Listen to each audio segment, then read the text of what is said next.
McLaren have been steadily closing up to Red Bull in the fight for wins this season and are now on their heels. Red Bull advisor Helmut Marko has labeled the threat of McLaren as scary, claiming that the Woking-based team are now their most consistent and biggest challenger ahead of 2024.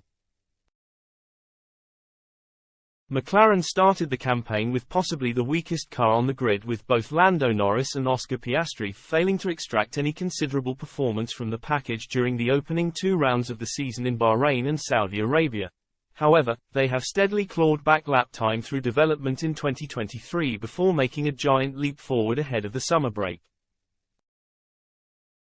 Since the British Grand Prix, McLaren's 2 drivers have recorded a combined 7 podium finishes.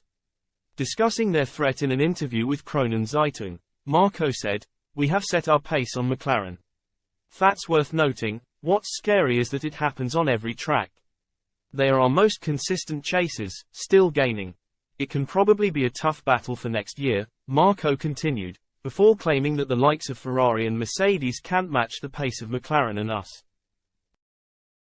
While Norris's P2 finishes at Silverstone, the Hungaroring and Singapore were warning shots to Red Bull. The team's back-to-back double podiums at the last 2 rounds in Japan and Qatar are a true signal of intent.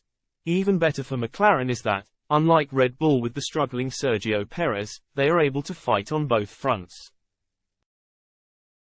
After getting up to speed, Piastri recorded his maiden podium at Suzuka before taking his first F1 win at the sprint race in Qatar last weekend with a P2 finish in the Grand Prix following suit. Norris believed that he and McLaren could eventually start taking wins off Red Bull too. Speaking to Motorsport magazine last month, he explained, "If we can fix a little bit of this slow speed, corner issues, if I can get a bit more what I believe the car needs to take that next step. A bit of it is what we hopefully will have this weekend, then a bit of it will be what I want from a driving style point of view. That's when I'm confident we can take the fight to the majority of the teams, including Red Bull."